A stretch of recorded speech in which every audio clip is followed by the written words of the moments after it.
छत्तीसगढ़ के मुख्यमंत्री भूपेश बघेल ने कहा है किसान आंदोलन को लेकर कि ये आंदोलन अभी स्थगित हुआ है, खत्म नहीं हुआ है। कांग्रेस पार्टी साफ यहां पर किसान आंदोलन को मुद्दा बनाती हुई भूपेश बघेल कह रहे हैं कि आंदोलन खत्म नहीं हुआ है, स्थगित हुआ है। सरकार के आश्वासन के बाद आंदोलन स्थगित हुआ है, यानी भूपेश बघेल ये कह रहे हैं कि आंदोलन अभी जिंदा है।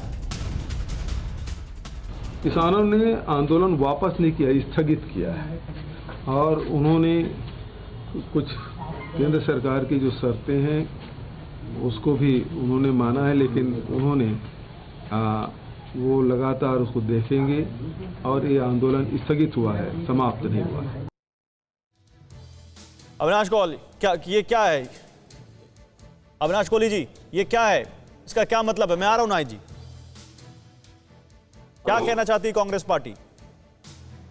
सर, उनका कहना ये है कि अगर चुनाव के बाद कभी ऐसा मौका आता है कि भाजपा दोबारा इसको लेके अगर लोकसभा में या राज्यसभा में आती है तो किसान अभी आंदोलन को स्थगित करके गए हैं। वो ये नहीं है कि अगर दोबारा ये ड्रैकोनियन लॉज हमारे पर लागू होंगे तो ये दोबारा इसका विरोध नहीं होगा। सिर्फ चुनाव नहीं, ये तो जैसे भूपेश बघेल, क्योंकि आपके बहुत बड़े नेता हैं, यूपी में प्रभारी भी बनाए गए हैं चुनाव को लेकर, अगर वो ये लाइन क्लियर कर रहे हैं तो कांग्रेस पार्टी की लाइन क्लियर है। कांग्रेस पार्टी चुनाव में किसान आंदोलन का मुद्दा उठाएगी, बीजेपी को कटघरे में खड़ा करेगी।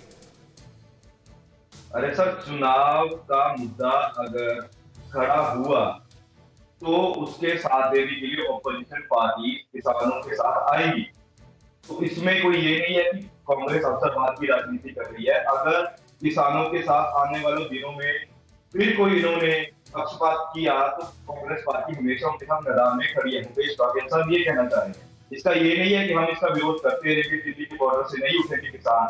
हम ये कहना चाहते हैं कि जैसे पिछली बार लोकसभा राज्यसभा में बिना संवाद के इन्होंने ये बिल पारित किए, अगर आने वाले दिनों में अगले कुछ सालों में दोबारा हुआ कि चुनाव खत्म हुए ये बिल को ले आए, किसी और एंगल से किसी और बिल को ले आए, नहीं तो ये इसका ये मतलब है कि इस पूरे आंदोलन का, नाहिद लारी खान, इस पूरे आंदोलन का राजनीतिक मकसद भी है और खासकर विपक्षी पार्टियां उसमें अपनी राजनीतिक कन्वीनियंस को, पॉलिटिकल कन्वीनियंस को ढूंढ ले रही हैं, जैसे आपने ढूंढ लिया राम भक्त किसान।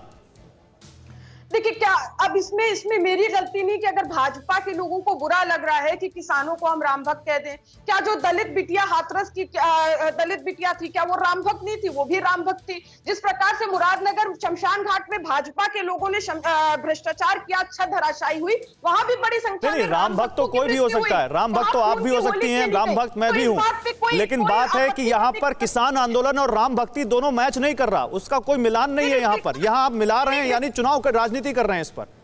ये आपका व्यू पॉइंट है। आप ये समझे कि साल भर से हमारे अन्नदाता सड़कों पर आंदोलित थे। जब 4-6 किसान शहीद हुए, तभी अगर सरकार ने उनकी बातों को स्वीकार कर लिया होता तो 706 अन्नदाताओं की जो है इस तरह से जान नहीं गई होती। उनकी शहादत, 706 प्लस अन्नदाताओं की शहादत और लखीमपुर नरसंहार देशवासी और किसान सैकड़ों साल नहीं भूलेंगे, जैसे जलियांवाला बाग नहीं भूले थे। और इन लोग का क्या, भाजपा के लोगों का, जब काला कृषि कानून लाए तब भी कहने लगे वाह वाह वाह, मास्टर स्ट्रोक मास्टर स्ट्रोक। जब काला कृषि कानून वापस ले लिया तब भी कहने लगे। आप कह रही हैं, सुनिए नाहिद सुनिए मेरी बात। आप कह रहे हैं कि आप किसान विरोधी सरकार बता रही हैं।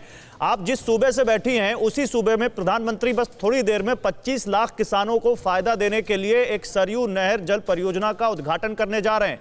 9 जिलों को फायदा होगा, तो ये किसानों के लिए काम नहीं है? देखिए दोनों बात का मैं जवाब दे रही हूँ। मैं पहले मास्टर स्ट्रोक पे बता दूं कि ये भाजपा के लोगों का मुंह है, ये ऐसा मुंह है कि तब भी वाहवाही कर रहे थे, आज भी वाहवाही कर रहे हैं। इन लोगों को जू में रखना चाहिए, इनकी नुमाइश होनी चाहिए ताकि लोग आकर इन लोग को देखें कि किस प्रकार से ये अपनी बातों पर खुद ही बदल जाते। और आप जिस प्रधानमंत्री जी के जिस सरकारी कार्यक्रम की बात कर रहे हैं, तो उस पर मैं आपको बता दूं कि उसका काम तो 80% काम समाजवादी सरकार में ही हो गया था। सिर्फ फीता काटना रह गया था जो आप नहीं काट पाए, वो बीजेपी काट रही है, यही कह रही हैं आप? अड़ी सोमवार से शुक्रवार शाम 6 बजे सिर्फ TV9 भारतवर्ष पर।